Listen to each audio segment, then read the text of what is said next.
Hi, everybody. I think we're going to get started right now. Certainly some folks will trickle in from the waiting room, but we are already a few minutes past time, so we will get right into it. So welcome, everybody in this virtual environment. We are so happy to see many friendly faces and many, many new faces, and just ecstatic at the level of interest and participation in this incredibly important event today. My name is Heidi Matthews. And I co-direct the Nathanson Center on Transnational Human Rights, Crime, and Security at Osgoode Hall Law School of York University in Toronto. My co-director is Professor Francois Tanguay-Renaud. The Nathanson Center works to facilitate a cross-disciplinary program of research and project initiatives that enhance knowledge of issues related to a variety of transnational phenomena that are rapidly changing and challenging society, law, and governance.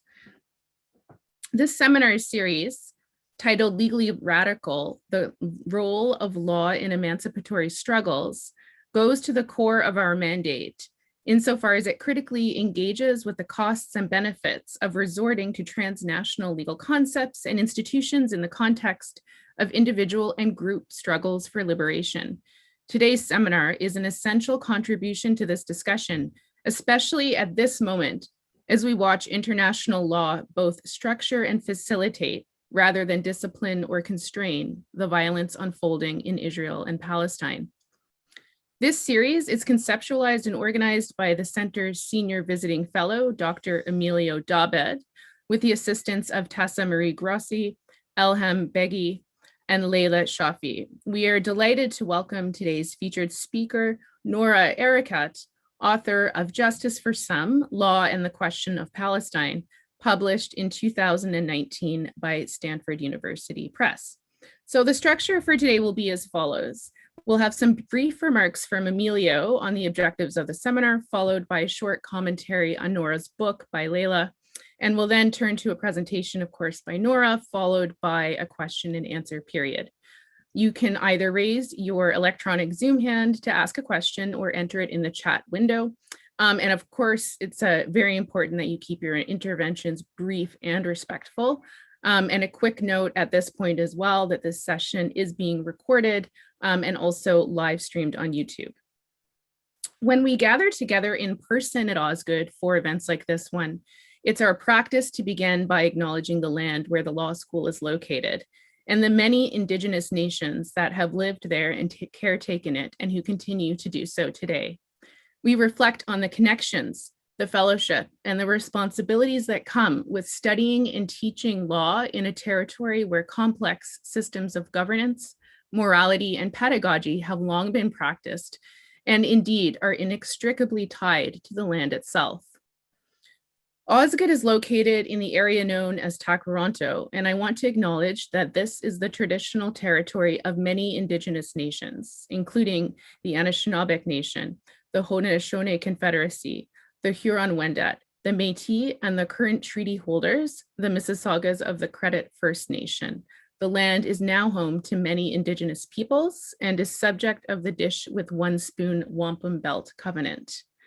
I'd also like to acknowledge the land on which I find myself today, which is situated in the traditional territories of diverse Indigenous groups, including the Beothuk, the Mi'kmaq, the Innu, and the Inuit of the province of Newfoundland and Labrador. So once again, everyone, we're just delighted to see you today. Thank you for coming. And I'm just looking forward to hearing what's sure to be a fascinating, intense, and incredibly important conversation. And with that, Emilio, I'm going to turn the floor over to you.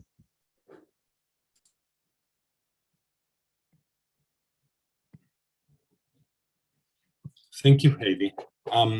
Hello, everyone. I'm Emilio David, Senior Visiting Fellow at Nathanson Center and Adjunct Professor at Osgoode Law School. We are absolutely delighted and so excited to see you all here today.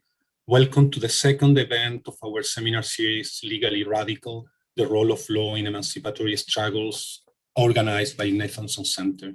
I want to thank the co-directors of the center, Heidi Matthews and Francois Tanguay-Renaud, as well as the Research Center Coordinator, Liel Gonsalves, for their support and hard work in making this initiative possible. Also, the seminars would have not taken place without the hard work and the dedication of 3 students at Osgood and present here today, Elham Beji, Laila Shafi, and Tessa Grossi. Thank you to all of you. Now, I want to introduce our fantastic speaker for today, Noura Erakat. Noura Erakat is a human rights attorney and an assistant professor at Rutgers University, New Brunswick, in the Department of African Studies and the program in Criminal Justice. She has served as legal counsel to the US House of Representatives and as a legal advocate for Palestinian refugee rights at the United Nations. Her research interests include human rights law, humanitarian law, national security law, refugee law, social justice, and critical race theory. Noura is also a co-founding editor of Jaladiya, an electronic magazine on the Middle East that combines scholarly expertise and local knowledge. And of course, she is the author of Justice for Some, Law and the Question of Palestine, Stanford University Press 2019, that she is presenting to us today. The book has won several important awards. Noura, thank you so much for accepting our invitation. This conversation is so timely and urgent, and your book and work remarkably sharp and inspiring. Thank you. Finally, I want to briefly restate the objectives of our seminar so that we all know the context of the conversation that we are trying to have. We think that contemporary politics is marked by paradoxical dynamics. On the one hand, we observe the exacerbation of structural violence, military interventions and war, colonial and neo-colonial exploitation and forms of domination, economic dispossession, social fracture, racialized mass incarceration, the criminalization of dissent, and other forms of violence. On the other hand, we also observe an increasing resort to law and the language of rights in order to curb this violence. The paradox, we believe, lies in the fact that despite law playing a central role in furthering these dynamics, political and social movements formed by oppressed people increasingly turn to law as their primary site in their quest of an elusive political emancipation. The point is that while we are perfectly aware of the ideological dimensions of law, its masking of real social relations, its capacity to articulate domination, and its disciplinary effect, we still and increasingly resort to law. But beyond the critique, we also ask, what kind of victories does law really offer? How radical can we be through law? Can we advance transformative political agendas, and how?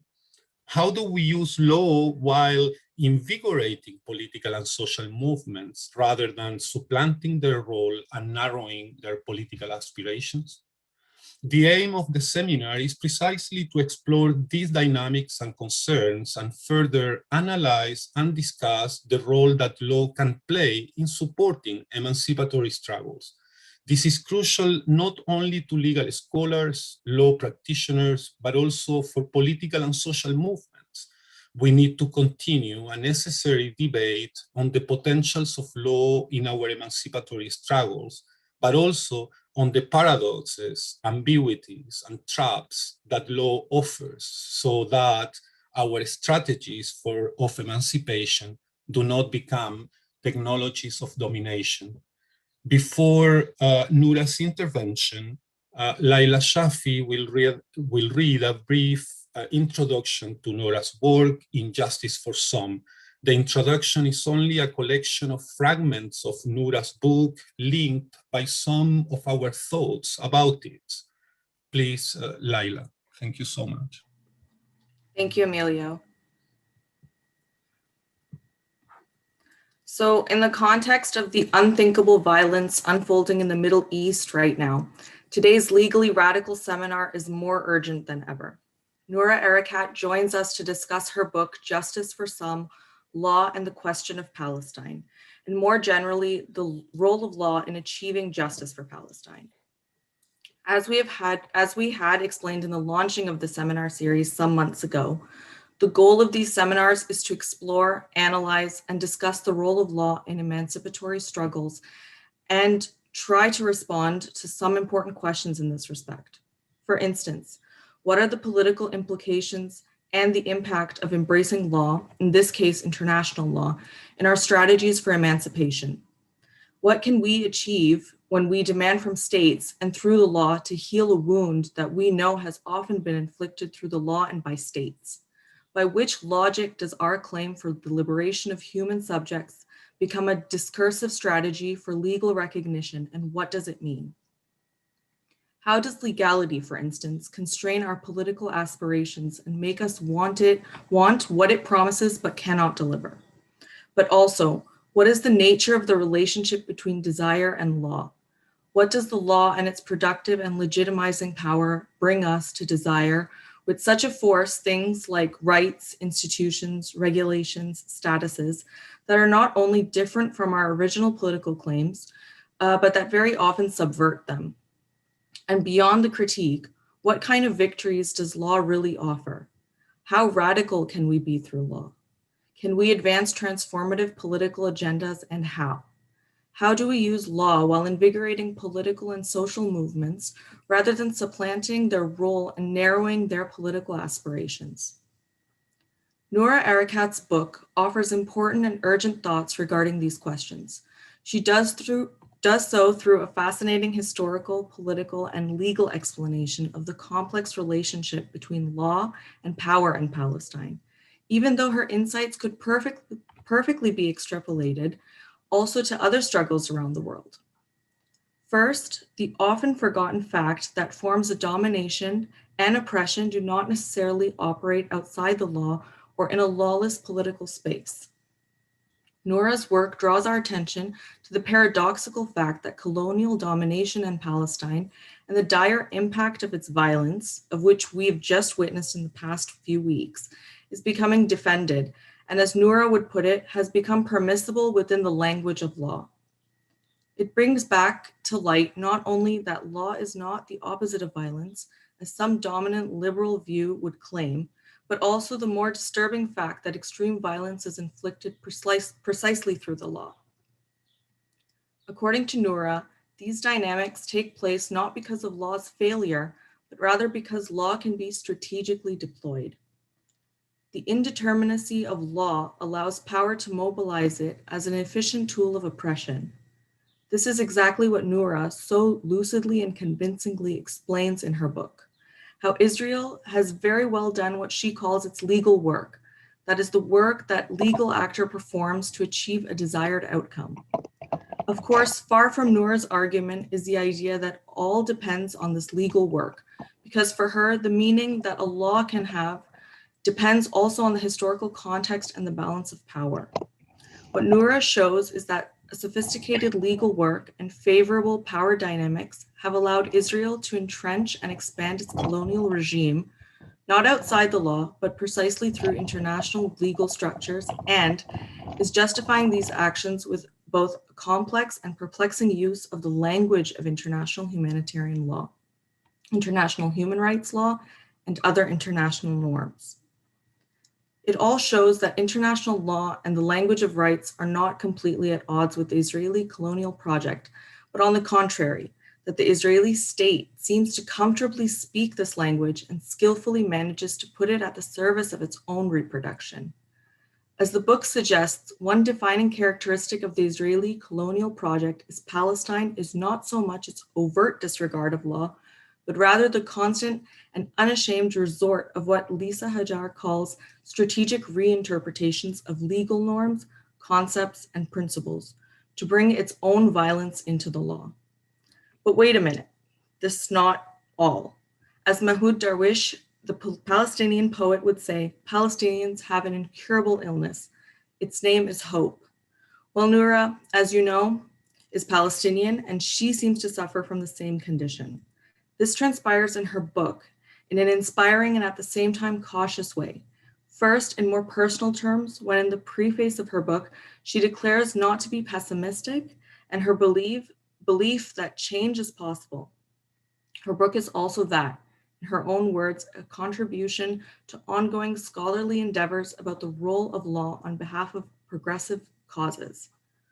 For Noura, therefore, it is incorrect to think that law serves the interests only of the powerful, and then only as a tool of oppression.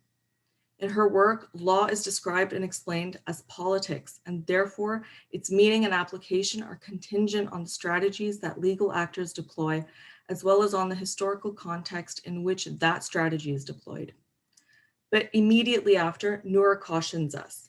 In order to serve an emancipatory function, the law must be wielded in the sophisticated service of a political movement that can both give meaning to the law and also directly challenge the structure of power that has placed Palestinians outside the law. Now, what is, according to the book, the role of lawyers, legal practitioners, and legal scholars in this equation? Using international law to advance the Palestinian cause for freedom requires, according to Noura, a praxis of movement lawyering, where lawyers follow the lead of political movements to buttress their collective efforts. At most, she continues, the law can be a tool, and even then, its efficacy will depend on multiple factors. These include geopolitical power, national and international interests, personal capacity, strategic cohesion, effective leadership, and most significantly, political vision. There is no lack of good Palestinian lawyers, concludes Noura. There is a lack of a robust political movement to inform their legal advocacy and to leverage their tactical gains. Thus, the need to build this leadership because, in Noura's words, on its own, the law can neither undo the conditions that endangered the violation, nor recalibrate the balance of power that sustains it. It can be used only as a tool in support of a political strategy that aims for this transformation. But the use of law, she says, also entails risks. She asks, how can a state-centric legal order that sanctifies the sovereignty of settler states rectify and stem ongoing dispossession and native erasure? These risks are not banal and should be taken seriously, for they can subvert our political strategies. How do we avoid that the state of the international legal order suggests for Palestinians becomes merely a fancy title for the colonial condition? And more generally, how do we prevent the unwanted subversive effects of embracing international law? For example, when we denounced the transfer of Palestinian prisoners from the West Bank or Gaza to the territory today called Israel by invoking international humanitarian law, we unwillingly reify the idea of two people living separately, which is obviously not the case, and by the same token consolidate the idea of a two-state solution even before having a real debate about what a just solution may look like. What alternatives do we have? Should we and can we think of justice beyond the law, and what would it mean? This introduction leaves aside many important elements of the book, but I think we would like to hear Noura explain her book and address some of our questions and concerns. So Noura, the stage is yours. Thank you. Thank you, Leila, for that generous and close read. That was excellent. I can say I have nothing to add and we should move into Q&A. Thank you also to Heidi and to Emilio and to everybody who made this possible. It's an honor to be here. I want to do something a little bit out of order, as I've discussed with the organizers already. When initially this invitation was presented to me, we were in a completely different political moment that made these, I would describe them as more lofty intellectual inquiries about the strategic and emancipatory potential of the law seem as, the discussions in the space that we can have. And yet here we are finding ourselves in a moment of political and unprecedented urgency in recent history for what I would say is now the past month. We have witnessed the largest scale in scope and scale onslaught against Palestinians by Israel across all Palestinian geographies, fragmented geographies, juridically, politically fragmented on purpose. And we have also seen the most robust resistance by Palestinians in scale and scope in response across those fragmented geographies that has, as a result, initiated in our public discourse, which has been long a difficult terrain to approach because of punishment and censor meted out to these discussions. So that's also been deliberate, but we've seen a significant shift, what I've been describing in many places as us breaking the dam, a dam on how we talk about this, the niceties of talking about this, the caveats that we have to make when we talk about Palestinian liberation, when we speak in our name, now that we are emerging not merely as shadows of our settler sovereigns, not merely as objects for scholarly study, even by our allies who are studying us and theorizing about us, but not necessarily centering us as knowledge producers and experts, not just those on the ground who are living this, who are credible interlocutors, but also Palestinian scholars who have not been centered either in the work that they've been doing. And this is also part of a very deliberate move. It's a form of epistemic violence of who gets to speak and who gets trusted on this issue.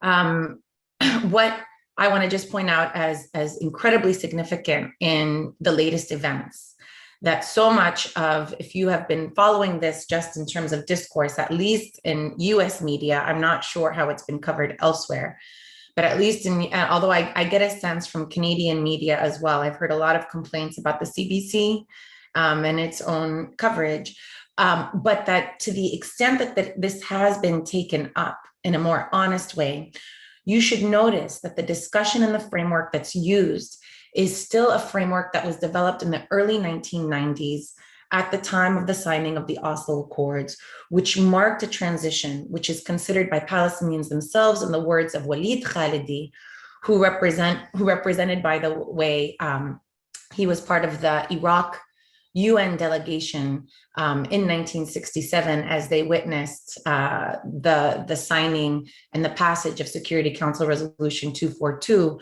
But Walid Khalidi in 1988 remarked that the most revolutionary turn in Palestinian thinking was the turn to accept the two-state solution, at which point Palestinians issued a declaration of independence, one that was drafted by Mahmoud Darwish, as you invoked, Leila, as well as translated into the English by Edward Said, an intellectual icon who still helps shape this discussion so much in the academy and beyond. And at the time, accepted in that Declaration of Independence for the first time, Security Council Resolution 242, which in 1967 Palestinians saw as a tool of defeat.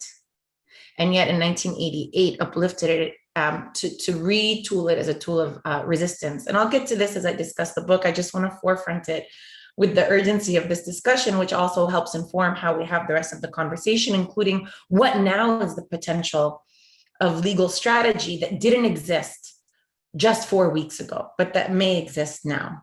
At the same time, the Declaration of Independence also included UN General Assembly Resolution 181. For the first time, it marked Palestinian acceptance of partition.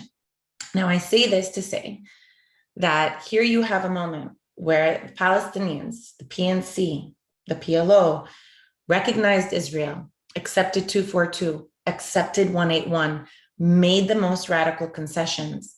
And I want to distinguish that approach from what happens at Oslo and in the Oslo Accords, which are in and of themselves an absolute, what I've described in the book as well, a sovereignty trap. Even if whatever you believe about the viability of the two-state solution, which I think, empirical evidence demonstrates it's been long dead, and I'm happy to discuss that you can support that, right? But you must reject Oslo, which is produced the conditions on the ground we have today, which has killed the possibility of a Palestinian state. Because let's be honest, this isn't about a two-state solution. This is about whether or not there will be a Palestinian state. And even that, and how we discuss that honestly, is obscured by the framing. Oslo, in and of itself, in my chapter 4, for example, when I embarked on discussing Oslo, I wanted to answer the question. I wanted to actually go through the documents and think, how can I, as a legal scholar, offer my literacy in law to translate these documents to a general public to understand just how bad the terms are. But upon reading the series of documents from Oslo 1 to Oslo 2 to Wye River to Taba, Camp David and beyond, it's really clear that you don't need to be a legal scholar to understand the damning terms of Oslo. You merely need to be literate. The terms are explicit. The terms are explicit that there is no promise of a Palestinian state anywhere in those pages, not one. There is no outcome. Nothing will produce a Palestinian state. It promises autonomy.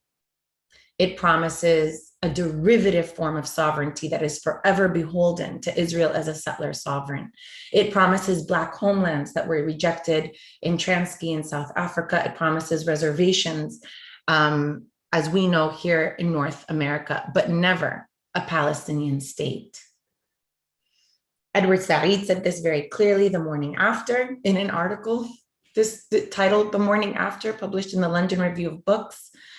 He later compiles that with a series of other essays on the disastrous nature of Oslo that then Yasser Arafat, the former PLO chairman and first Palestinian president, bans from circulation amongst Palestinians, and then prevents Edward Said even from addressing audiences in the Gaza Strip when he's invited to do so as a keynote.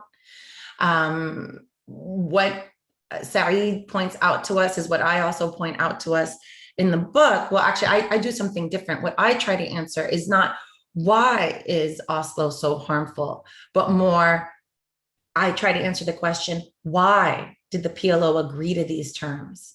And how did Israel manage to do that, to these disastrous terms?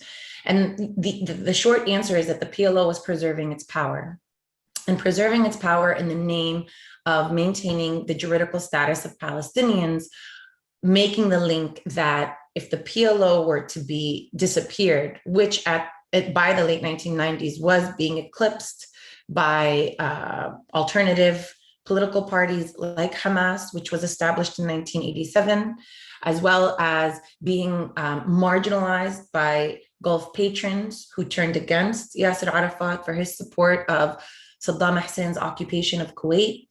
They were being marginalized internally, and especially after the dispersion of the PLO and its routing from Beirut after 1982 and its forced relocation to Tunisia, where it could no longer initiate cross-border attacks, nor did it have the same structure, what some have described as a parastatal structure comprised of the Palestinian refugees within Lebanon.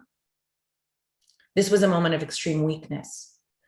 And Oslo is the back channel agreement that is signed in amongst a small group of Palestinians. What I understand from that delegation led by Abu Ala Ahmed Daqir is that not even all of them could speak in English to be able to negotiate. What emerges from Oslo is known and seen as a betrayal to Palestinians, and certainly a betrayal to the negotiators who were in Madrid and who were in Washington. Those included Dr. Hanan Ashrawi, my late uncle, Dr. Noura Erakat, Rashid Khalidi as an advisor, Haidar Abd al-Shafi, Raja Shhadeh, and others. Camille Mansour, who in those documents, in those negotiations, rejected Israel's attempts to trap us into a sovereignty trap, insisted that we not only have jurisdiction over certain Palestinian people, but that we have jurisdiction over the land, insisted on including terms regarding international law, which Israel consistently rejected. And in the final document, the only reference to law is Resolution 242 and 338, notwithstanding the significant legal political victories across 2 decades. And even in reference to 242 and 338, Israel manages to refer to them only in their prescriptive dimension, in their descriptive dimension, but not in their prescriptive force, so that the Oslo reads that when and if the Palestinians and Israelis agree to a political solution, that will represent that they have satisfied the terms of Security Council resolutions 242 and 338, but not its prescriptive function, which has been interpreted and defined that Israel should withdraw to the 1967 borders.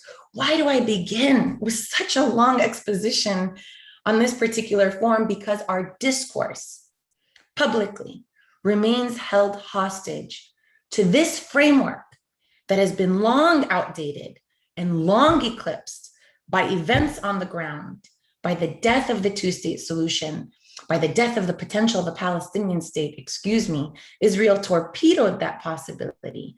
It has expanded its settlement enterprise significantly. Its settler population in the West Bank has increased from 200,000 to 600,000. The annexation wall annexes some 13% of West Bank lands.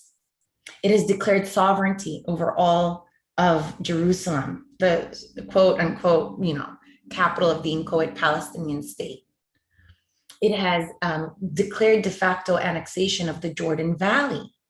It has placed Gaza under a permanent and debilitating and crippling siege, which maintains it in a holding position where there is no military solution, and yet a systematic use of war in order to both satisfy internal Israeli politics to consolidate its ranks, as well as to remind Palestinians that there is no outcome beyond submission.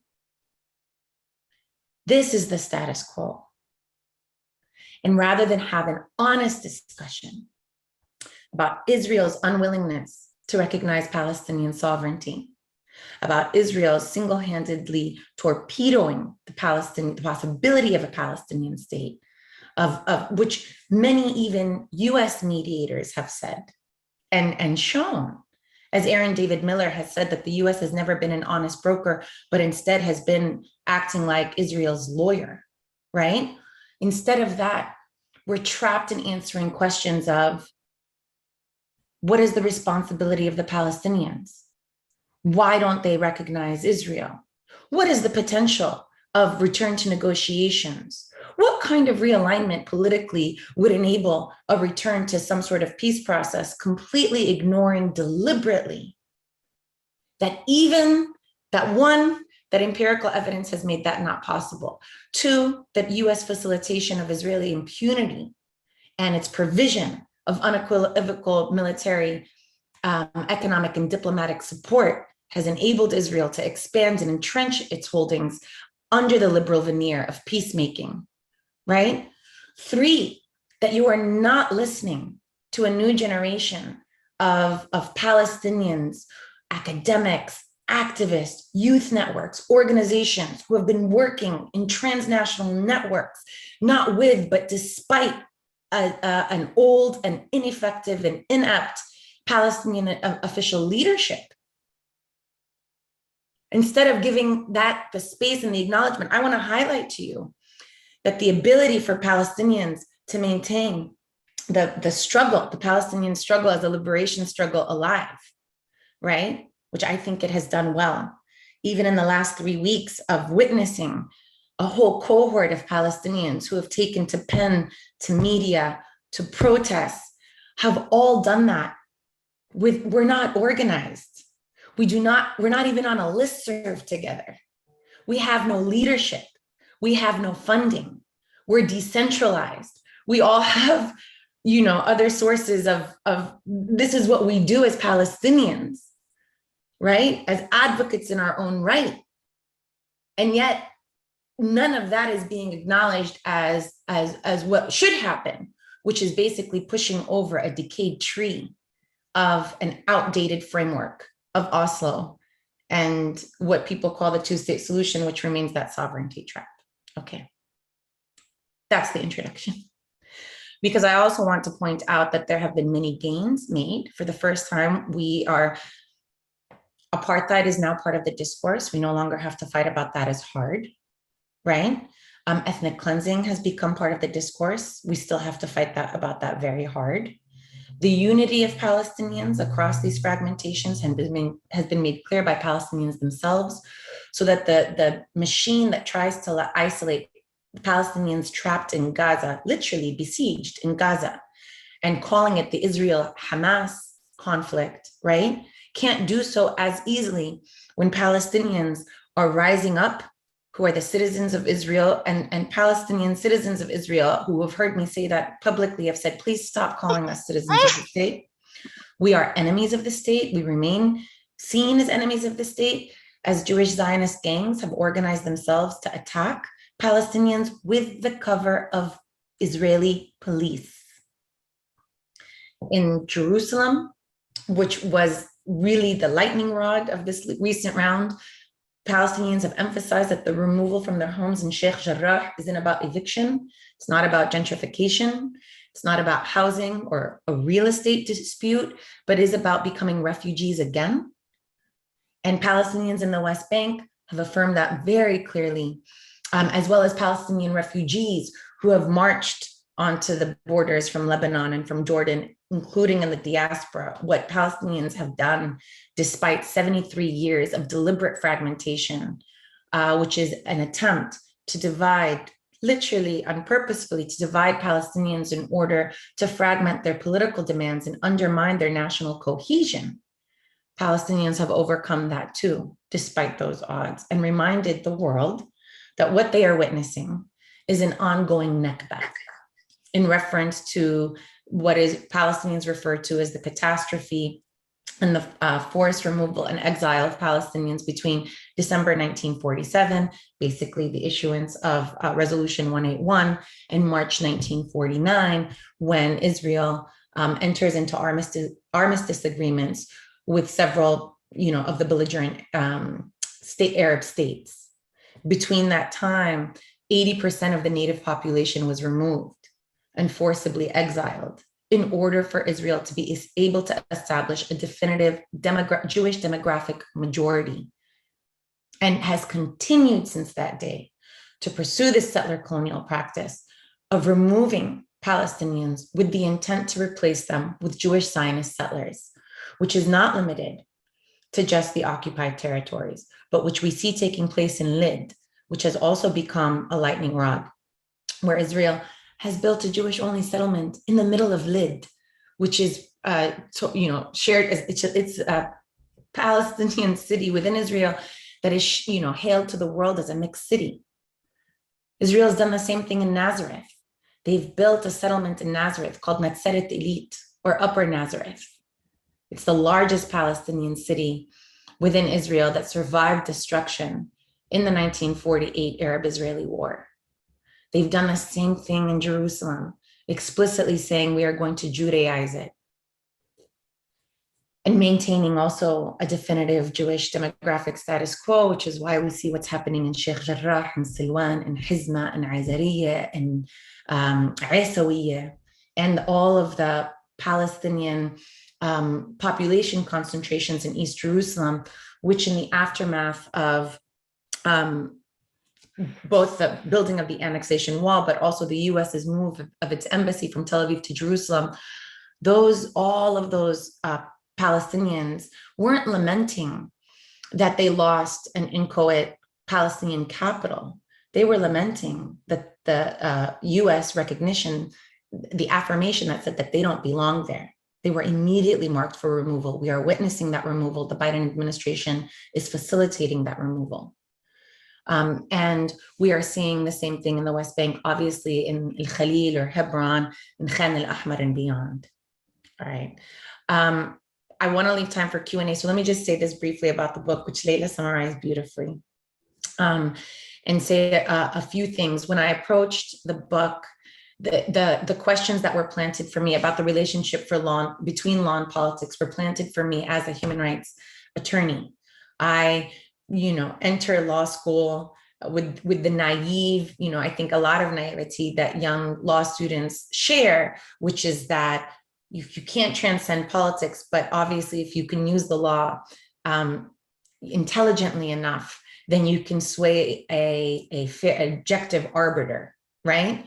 Those dreams were dashed very quickly once I entered law school and found I'm first generation law student. I had no idea, you know, in my family and beyond, I had no idea what I was getting into. So much of my, now as a professor, so much of what I do is vindicating that experience and preparing young students of color who have similar aspirations to enter of what they are entering into.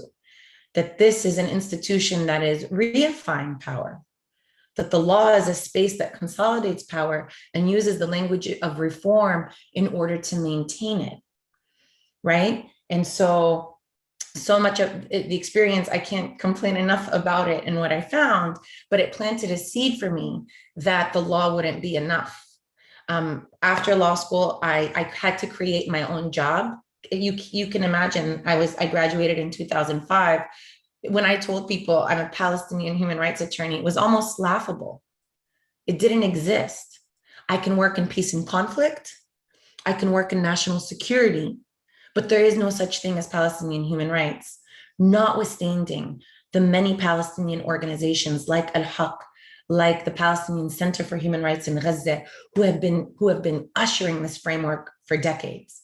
But certainly in the United States, there wasn't space. So I got a fellowship and created my own job in order to sue Israeli generals in US federal courts for under the Alien Tort Statute, also known as the Alien Tort Claims Act. And in our first two lawsuits against Moshe Ya'alon for his role in the bombing of a UNIFIL compound in 1996,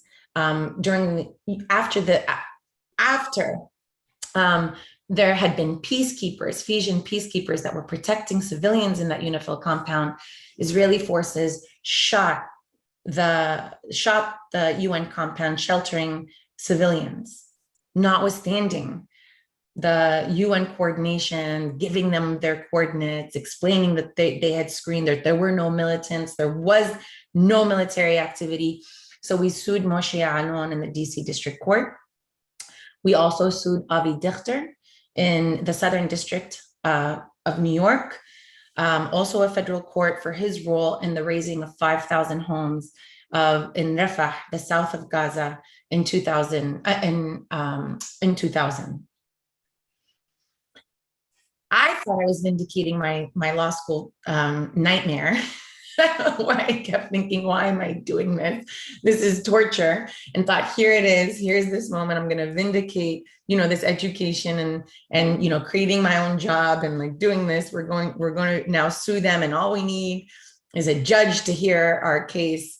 Within less than a year, both cases were dismissed on grounds of non-justiciability for either violating the political question doctrine, which I can explain in the Q&A, although many of you might be familiar with US constitutional law, or violating, you know, acts of comity and political sovereignty of Israel. So in that moment, I continued to, the next step is immediately to study in 2005, to study, well, maybe there are other jurisdictions that would be more favorable, primarily in the Ninth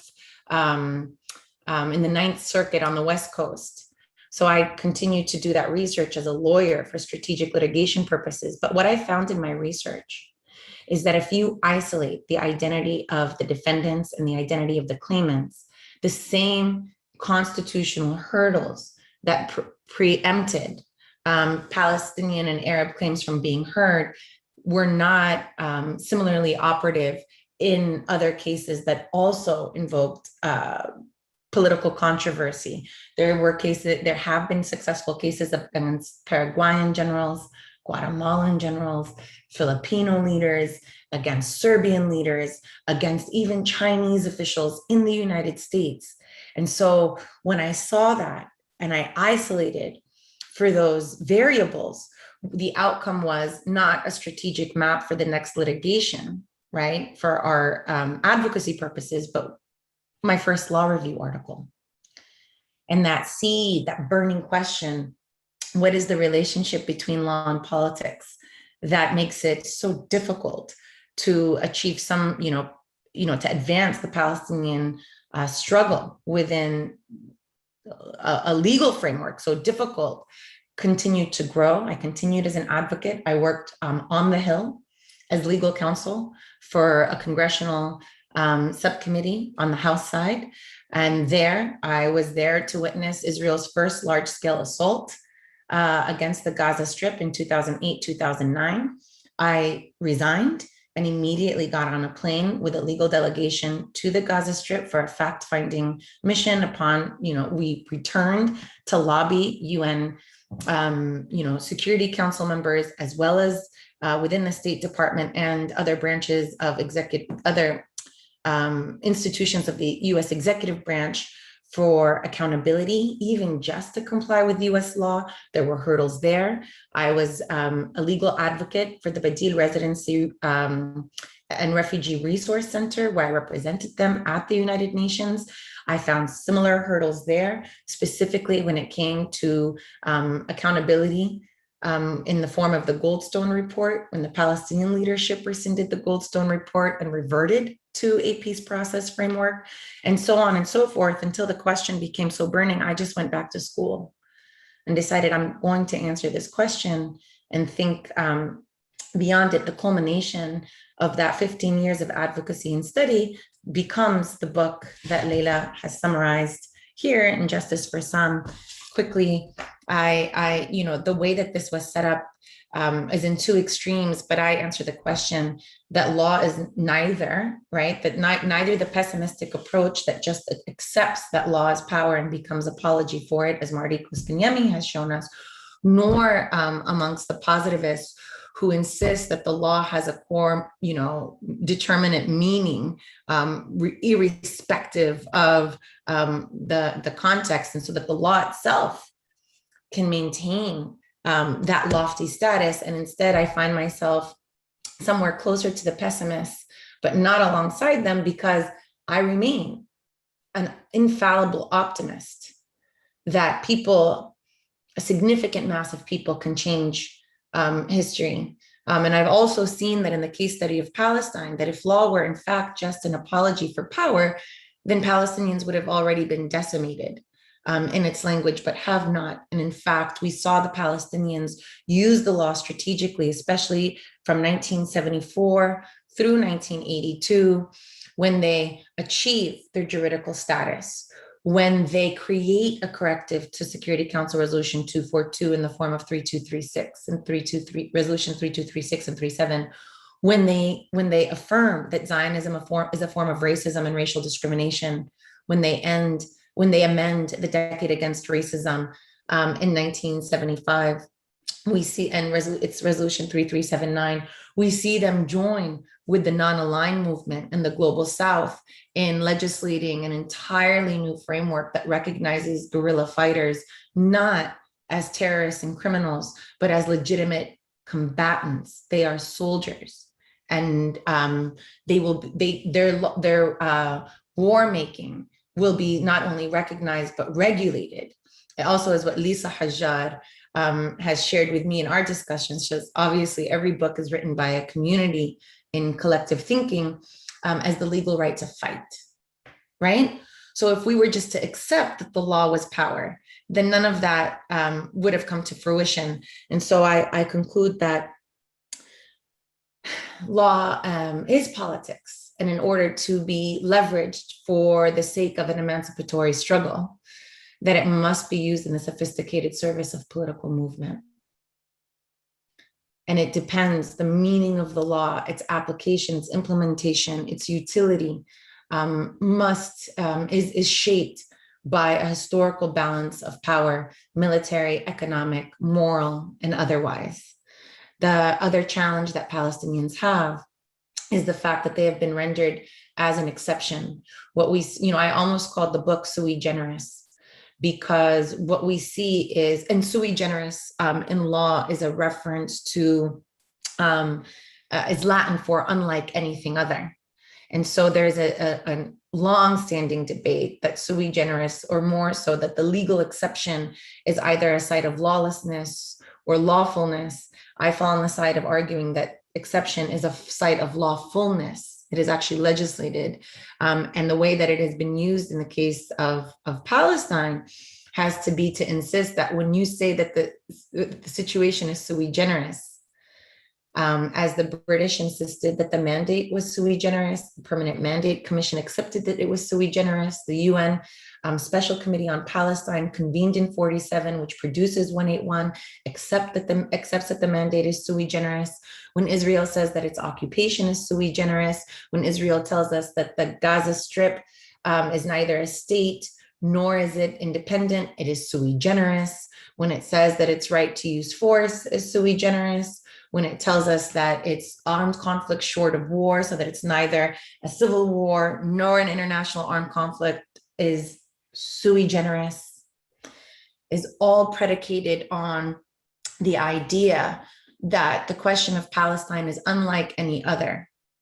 And therefore, there can be no legal analogy and no legal precedent to inform how it should be shaped, and creates a new lawmaking authority for, at the time, whoever is in power, whether it was the Britain as in its mandatory capacity, the PMC, and now Israel has used that exception to constantly create new law. They have advanced lawmaking, particularly of late, its military lawyers who are not neutral, but have expanded Israel's right to use force by shrinking who counts as the Palestinian civilian, marking many more Palestinians for legitimate targeting and killing, which should help us understand why is it that now we're seeing the fourth large-scale assault with advanced weapons technology on a besieged population without accountability. It is not that Israel got away with it because the US protected it.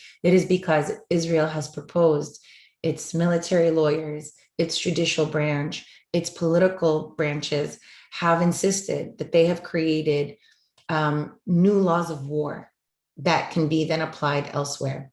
So on the whole, I conclude that in fact, in the 100-year history, I trace this from 1917 to 2017, that the international law has actually been used to advance Israel's settler colonial ambitions and interests far more than it has benefited the Palestinians, and with exceptions, obviously, as I've shared, right? And that now we are at a juncture thinking forward that we shouldn't be relying on the law to guide us, but we should be relying on a political movement to guide us, a challenge for Palestinians who have not had an adept leadership.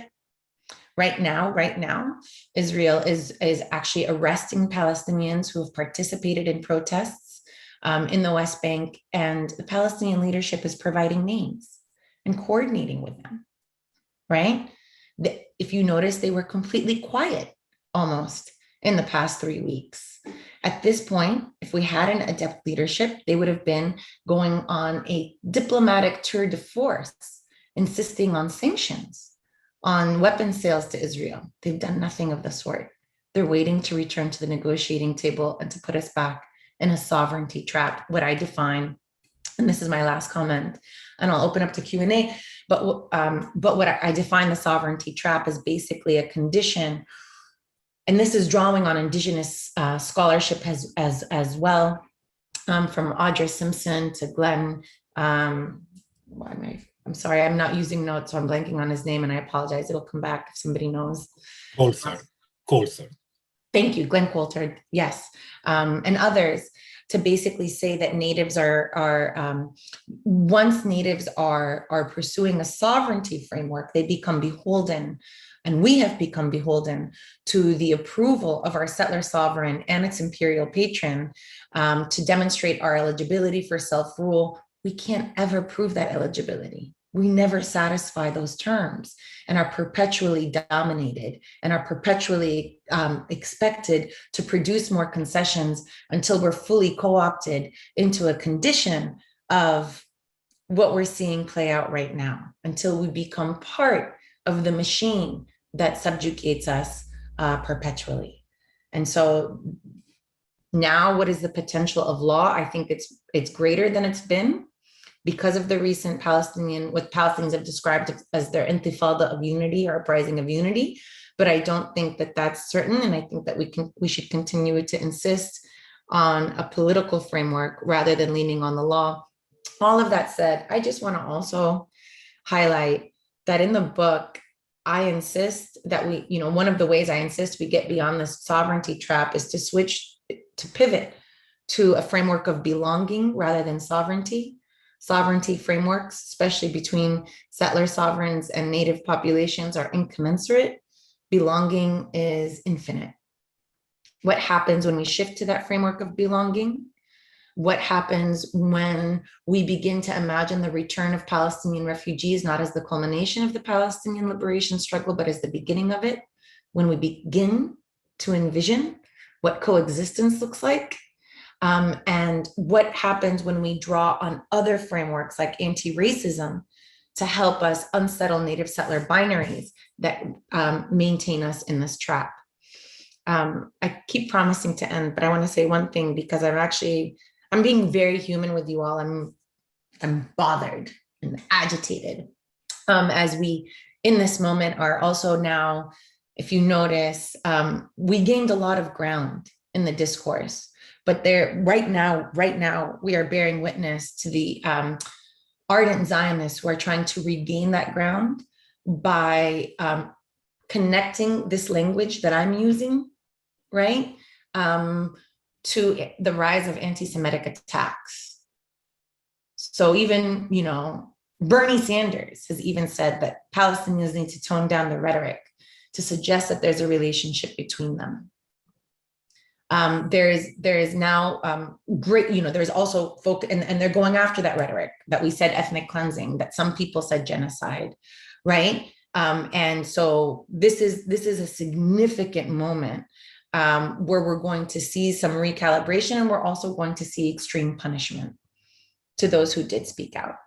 And I've insisted, and I'm trying to figure this out, my mind is in many places, that there is no way to respond to this moment unless we agree collectively.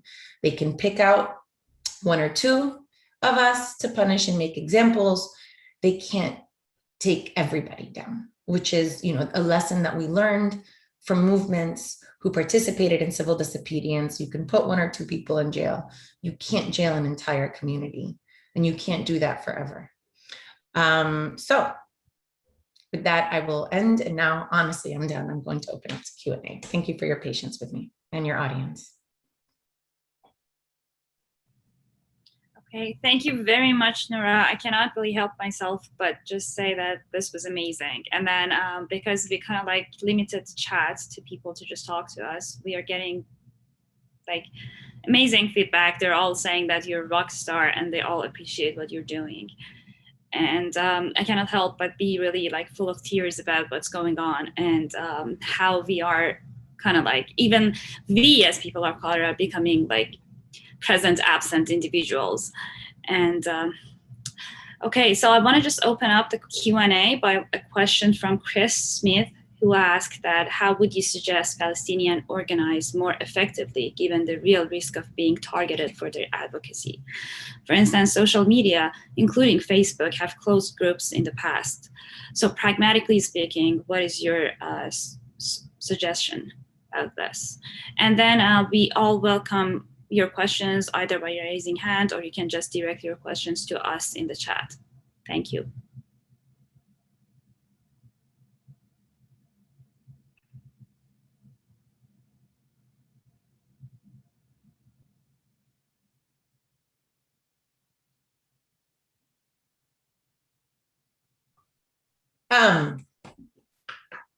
On how do we organize more effectively? I mean, that is the question, right? Like I mentioned earlier, we've been doing this with absolutely no coordination, if you can imagine. And we've been doing it, with no resources and no direction, right? But that is the task and the role of every generation. We are a new generation of Palestinian advocates that have done this. The Oslo generation was its new generation, right? The PLO and Yasser Arafat was part of a new generation, right? When Yasser Arafat takes over the PLO in 1968, even though it was established in 1964 by Gamal Abdel Nasser of Egypt as a derivative form of Arab nationalism, but it was after the Battle of Karama where Palestinian guerrilla fighters get recognized as effective, that then ushers the legitimacy of Palestinian national militia groups, who then, you know, Fatah is one, the PFLP is one, later they split and become the DFLP, they take over the PLO. They were another generation. So just want to emphasize, to organize more effectively, I think there's a few things that have to happen. One, we need support. Palestinians need support. Oslo needs to die. First and foremost, Oslo needs to die. Even if you are going to affirm, you know, everybody is entitled obviously to their own vision, but even if you are going to insist that the two-state solution is still viable, you must insist on the illegitimacy of Oslo, which is not going to produce a Palestinian state, but instead has ushered Yigal Allon's vision that he articulated in 1968 of Israel's defensible borders, which and it's in my book, I lay those two maps out side by side. The 1968, you know, Allon plan alongside the current fragmentation of Palestinians in the West Bank. Basically, there's a corridor connecting Tel Aviv to the Jordan River, right? The Jordan Valley is under, you know, all of Area C that we see today. It's basically under the same kind of, it's the same vision that they articulated in 1968. What frustrates me so much when people say Palestinians rejected the most generous offer at Camp David. Camp David was making permanent this fragmentation of the West Bank, of dividing the north and the south of the West Bank, and rendering Jerusalem beyond reach still. And Israel has achieved that unilaterally by creating these facts on the ground and then turning around and telling Palestinians that how intransigent you are, and we have no partner for peace. So in terms of organizing more effectively, what we need is space. We need support. We need coordination.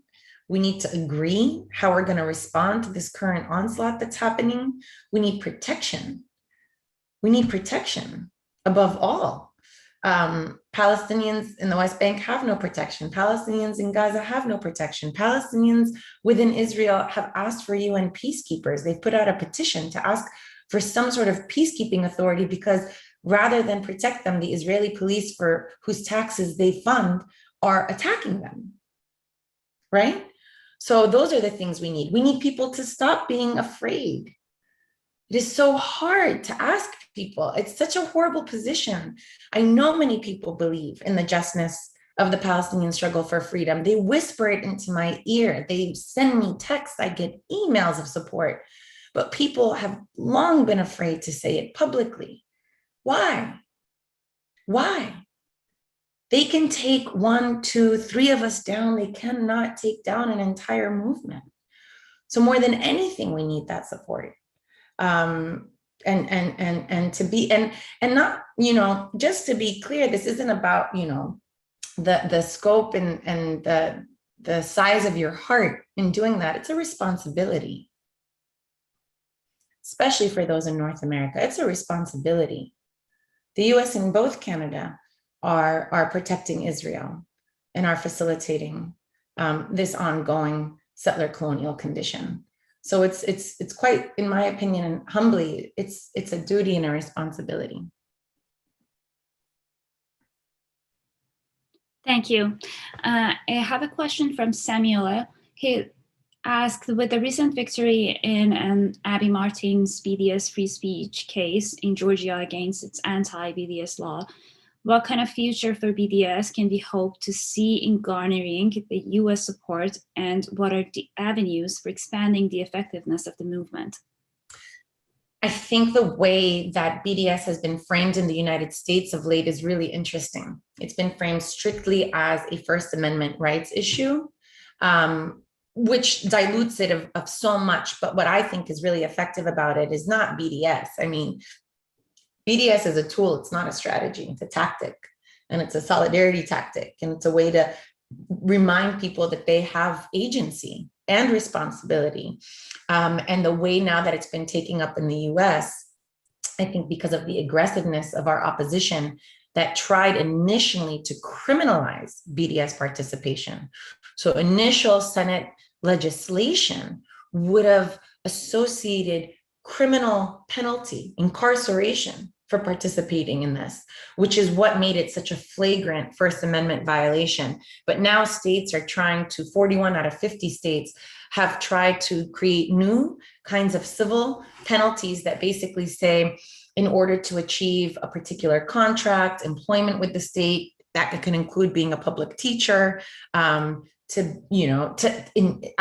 I forget the name of the hurricane in Texas, in Houston, afterwards, survivors of the hurricane who were in need of relief had to sign on to agreements with the state that to be eligible for relief, they had to commit to being against BDS and not participating in it, right? That's the way that it's framed. But the horizon of BDS is precise benefits from this controversy. What ardent Zionists benefit from is not talking about this. What ardent Zionists benefit from is by weaponizing anti-Semitism, which is something that we all struggle against and are committed to defeating, but they weaponize it perversely in order to basically have no conversation. And what the controversy of BDS does, even within these lawsuits, is it creates a controversy for us to be able to talk about it. Has long been. It's not its economic edge.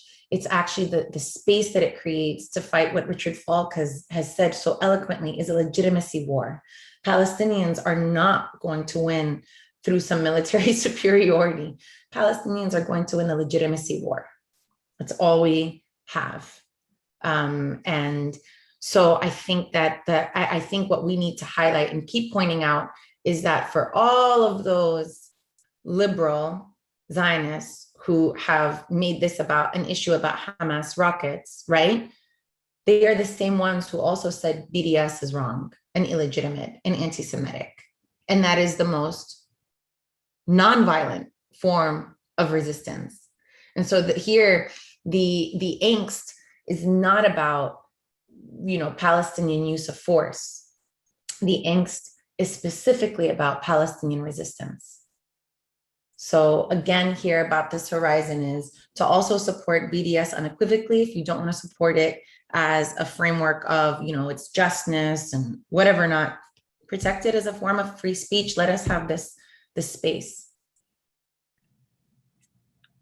Thank you. Adnan's question is, what do you think are the ethical and moral obligations of those who write about Palestine and consider Palestinians as merely an object of study? There's been a recent petition called Palestine and Proxies that was developed by Palestinian scholars and circulated. It has now some 5,000 signatories that have affirmed this about what it means to do ethical scholarship. And what it means, to not just theorize Palestine as metaphor, right? To not just, theorize based on what Palestine shows us, or that Gaza is really the state of exception, or where it has the sovereign right to kill, and so on and so forth. But it means a few things. One of the so if you noticed, and one of the things that helped recently, actually in this last round, advance our cause with less impediment, has been the fact that b'Tselem, an Israeli human rights organization, as well as Human Rights Watch, have both stated very clearly that Israel oversees a singular apartheid regime, right?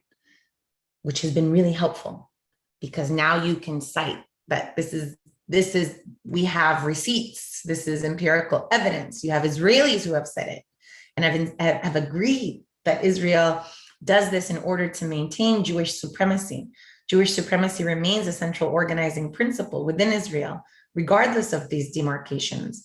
And Human Rights Watch has said the same. It's culminated in this analysis, which has created for us the cover to be able to speak with less impediment, because now you have to answer that question. Either Israel is an apartheid state, or if it's not, you have to explain why not. It's not enough to just say now that is anti-Semitic, right? And there's a history, and I'm happy to discuss that history. I'm actually working on a paper that's looking at the diplomatic and drafting history. It's actually done. It'll come out. I'll share it soon about the drafting history of Zionism as a form of racism. These same discussions were coming up.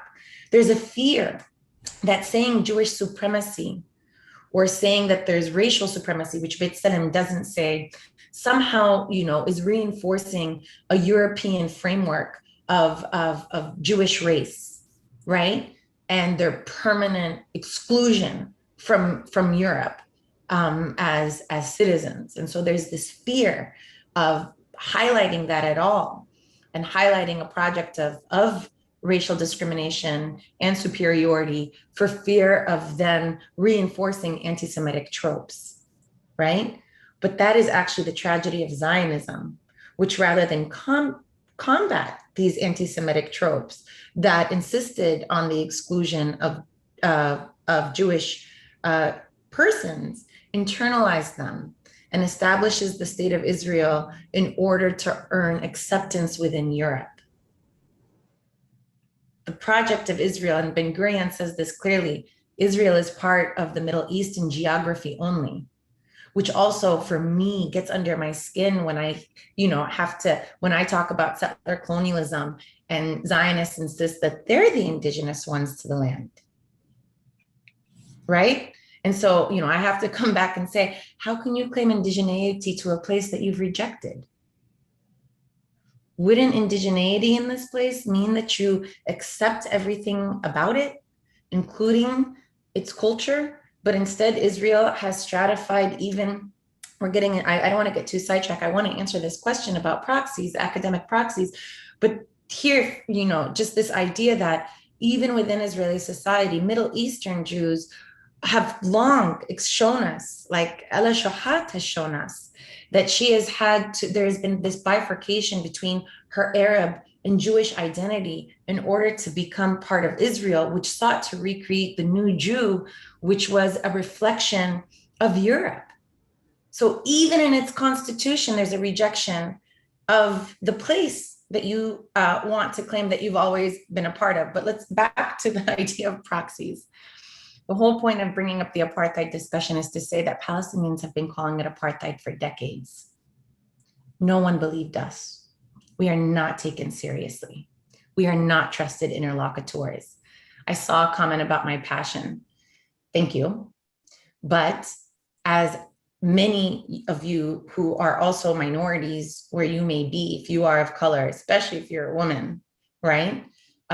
Your passion is used against you to demonstrate that you're biased, that you're not trustworthy, you're not rational, right? We have been told that we are too close to the situation. And so you need some objectivity to study it, with zero irony that those who are speaking in opposition are just as close, if not closer, right?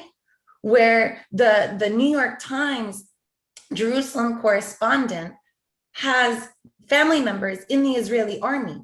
That's not close, right? But the AP journalist who was a member of Students for Justice in Palestine during her undergraduate studies at Stanford is deemed too close and forced to resign, right? So all of this to emphasize that if you are going to write about this, cite Palestinians who have been writing about this. If you are going to have a panel, allow Palestinians to speak for themselves. If you are going to work on this, work in collaboration with those who are working on the ground. That has been part of the epistemic work, even in this latest round. I mean, I don't know, I've had this problem on media, right? Where I've had to call out. It's actually been a little bit cathartic. Let me just on a side note, just to tell you a little bit of catharsis, where I get to point out it was Martin Indyk, who's the former US ambassador to Israel. He's also the founder of WINUP, which is known as the AIPAC think tank. And he's a senior fellow at the Council of Foreign Relations. I think CFR, made a coup and had me join them, which I thought was a great advancement. But even in that environment, Indyk tried to speak for me and about me And I had to tell the audience that it was a coup that they were seeing me there.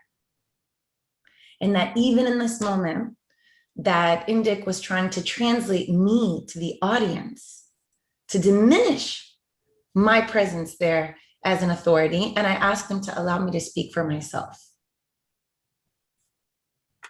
And I want to keep saying that because then I was on Fareed Zakaria's show on Sunday, where that is precisely what happened, where the last word was given to someone who used his last moment to tell the audience what I thought, what I believed, what I wanted, right? To destroy me as a credible interlocutor. And rather than give me the last word was given to my counterpart. And I tried to interrupt him anyway, because I'm not here for this. And my mic was cut so that I couldn't. This is a lot. We're battling against everything just to be heard. So as in the academy, I just want to emphasize, you can do it easily. Cite the scholars, invite them, and create space. You can help build that credibility that many others are denying us.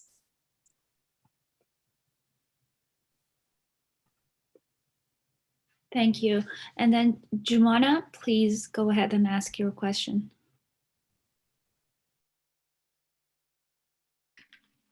So thank you so much, Noura, for sharing your personal experiences about the Palestinian struggle and also about your presentation in general.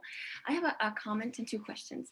So you said earlier that international law was made to help expand settlements and colonies. Can you give us some examples? And my other question is about Jewish scholars. Do you think that the role of some Jewish scholars made it possible or easier for the Israeli government or leadership to help build settlements in the occupied territories? Since, as you all know, it is against international law. There's no question about it. So I'm just wondering if that is a possibility. And another maybe comment is about Palestinians for the past maybe a couple of years have entered institutional organizations like the UN, the ICC. Do you think that after what happened in Gaza, what's happening right now in the occupied territories, it will be more easier for them to apply international law? So yeah, that was my question. I forgot the first question, Jumana. My first question was, you said earlier that international law made it. Oh, I remember. I got it. Thank you. Thank you for your questions. So let me just start by saying that I want to, in a friendly way, push back on collapsing Jewish scholars as a monolith. I think, like all communities, there's no monolith, and that part of the struggle has been about self-definition, and Jewish scholars fulfill a spectrum, right? Now, are there committed Jewish Zionist scholars who have advanced these arguments alongside the state in knowledge production? Of course. And this connects with the second question about international law. So think about it's international law, and it's, any folks who study international law and have critical legal scholars in particular have long pointed out that international law begins in its origins as a way to mediate imperial interests during their colonial expansion, right? It is not meant on behalf of the interests of humanity. It is meant on behalf of the interests of these powers, right? And since then, obviously, it's been retooled as more people have been able to shape it. So I wouldn't throw out the baby with the bathwater, right? That's what this advocacy has shown us, and especially in the course of third world revolts, where so much of the law was rewritten, right? So one of the analogies I use in the book in order to describe my approach to it is to say that think of the law like the sail of a boat. If you're in a boat, it won't move without a sail. And if the law is the sail, then it can move in a direction, but that direction is determined by political movement. So draw the sail, put up the sail when the winds are helpful, draw the sail when they're harmful, and stitch a new sail when possible, but have no fidelity to it in the course of that work, right? When it comes to, and this is connected to the question about scholarship and occupation, upon occupying the West Bank and the Gaza Strip in 1967, even before the war was over, Israeli Knesset had already legislated certain laws to incorporate those territories permanently within its jurisdiction. It had no intention of withdrawing. That's been made clear. It had no intention of withdrawing. And used the language of 242, where the definite article preceding occupied territories is absent. So it doesn't say all the or the occupied territories, it just says occupied territories occupied in the recent conflict, right? And so Israeli scholars, and this was led by Yehuda Zvi Blum, who is a Hebrew University law professor, advanced the argument of missing reversioner, that you cannot occupy a territory where there was no sovereign, seeing as how Jordan's annexation of the West Bank was only recognized by Britain and Pakistan. It is not a legitimate sovereign. Egypt only had a trusteeship over the Gaza Strip. It is not a legitimate sovereign, and doesn't even mention Palestinians, because in Blum's estimation, Palestinians don't exist as a juridical people. They are Arab refugees to be dispersed, relocated, concentrated, doesn't matter, right? And so using that argument says, because there's no sovereign to whom to return the territories, therefore, Israel is not obligated to apply occupation law as a matter of law, only needs to apply occupation law as a matter of fact. Now, together with its Supreme Court, and I'm forgetting the name of the first Supreme Court justice for about 20 years, I want to say Landau, but let me just pause here. Again, I apologize, I'm not using notes right now, but basically the Israeli High Court then adopts the Hague regulations and says, we'll apply the Hague regulations because there is no reference to civilian settlement and prohibition of it in the Hague. But when it comes to the Fourth Geneva Convention, which has an explicit prohibition on civilian settlement into territories occupied in Article 49, subsection 6, repeated again in the Rome Statute in Article 8 as a war crime, right? Israel says that we're not obligated to apply that. We're only obligated to apply the humanitarian provisions of occupation law because there's no sovereign, right? Simultaneously, but it doesn't say it wants to annex these territories, but doesn't explicitly, because they don't want the Palestinian population. It would disrupt a definitive Jewish demographic majority. They want the land without the people. So that's why they need occupation law to justify their military presence in the territories.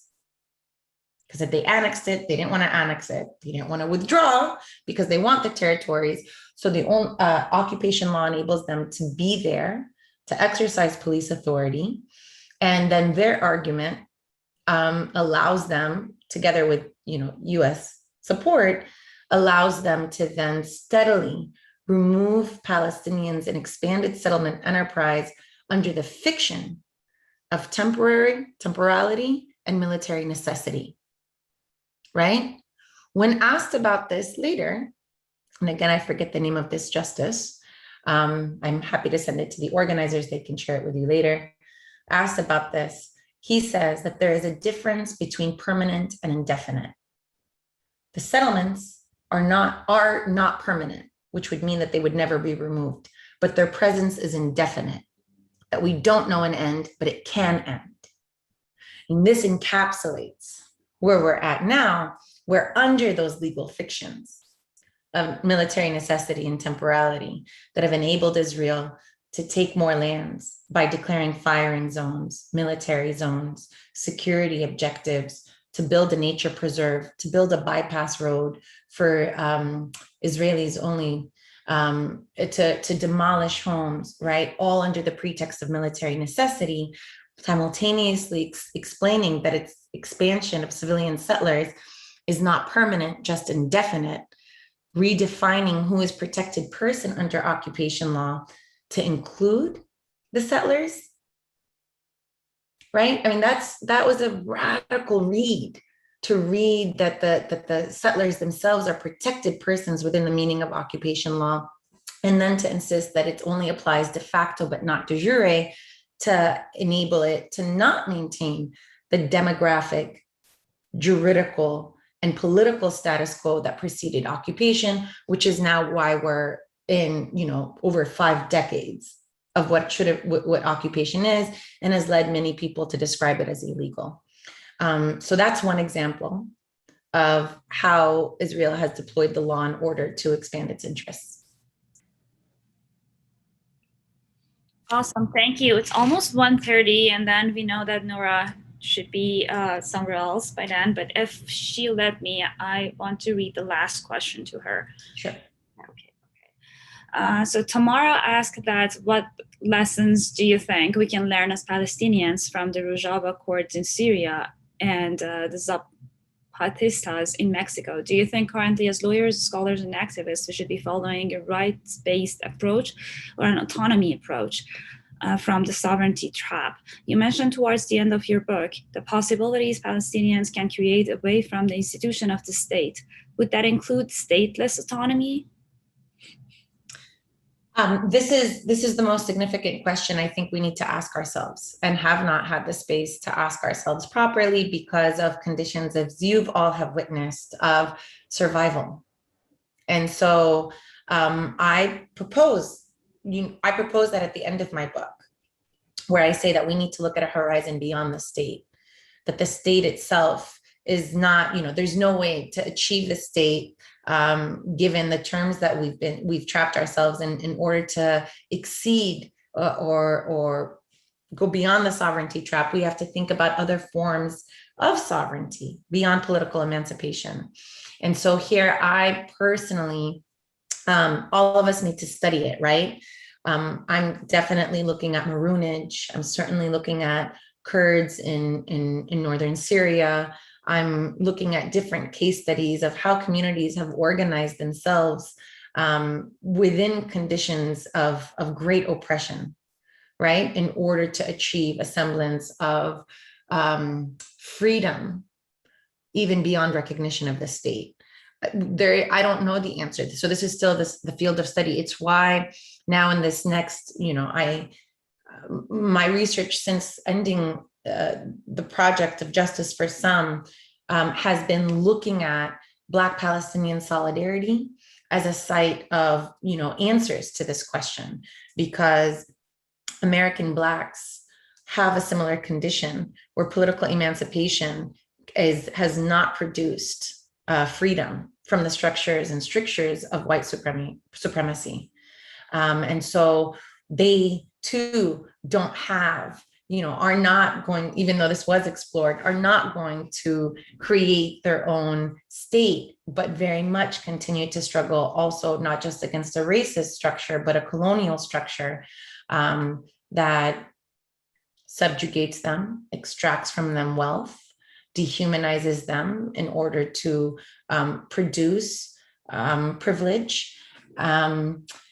And I'll stop there on that, but I'm looking at Black Palestinian solidarity for answers to that question, which has led me to think about what happens when Palestinians begin to think about the struggle through a framework of anti-racism, so that it's not merely about ending Israel's domination as a colonial power, but really about, advancing the struggle with other Ethiopian Jews, Eritrean Jews, with Middle Eastern Jews, to think about how white supremacy is actually a common impediment to all these communities and not merely to Palestinians. I describe some of this in my work where I use Cheryl Harris's Whiteness as Property to theorize about racial structures in Israel.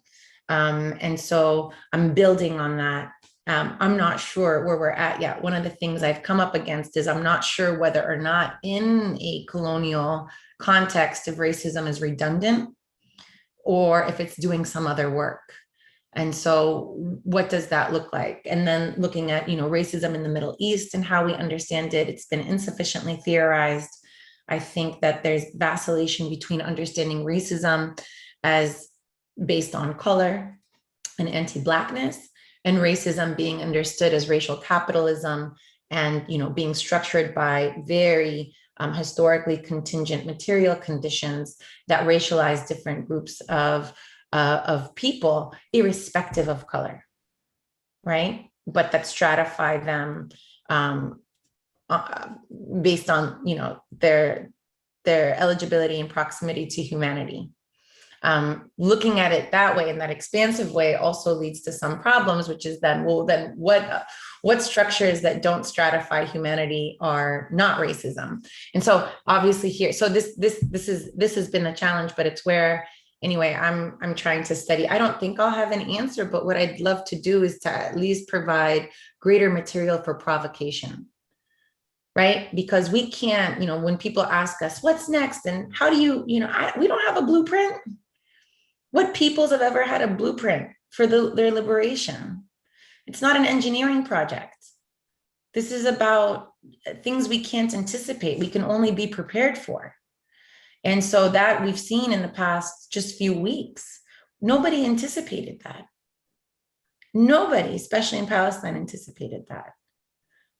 And so we, again, I think we have to be prepared. We have to be ready. Hopefully we'll be protected, and we will have the support of allies to be a part of creating a humanity that doesn't have to be mutually exclusive, but can be mutually reinforcing. Thank you so much, Noura.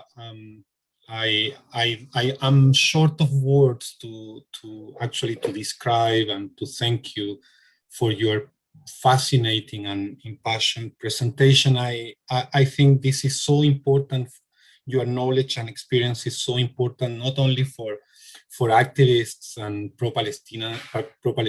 pro-Palestine allies, but also I'm very happy to see that many of my own students are here listening to you about these warnings that you are offering regarding the need for protection and support. I wanted to end this event telling the audience that actually in Canada, we are working hard, a group of activists and lawyers and scholars, we are working very hard to create and found an organization that will be completely devoted to the legal protection, the defense in courts, if it is necessary, of pro-Palestinian activists, scholars that are being subjected to attacks and harassment. The organization is called Legal Center for Palestine. I'm sharing now the website in the main chat. And this is something that we thought could be part of the work that you, Noura, were mentioning. So with that, I want to thank you again. I want to thank everyone who attended this. I think it was a fascinating presentation. I hope we can have you again soon. Noura, thank you so much and have a good day. Thank you. You are mute. Thank you again to everybody. Thank you for your audience. Thank you for your patience with me and allowing me to come, not in my fragmented self, but in my full self, human and scholar. So thank you. Take care. Take care. Thank you. Bye, everyone.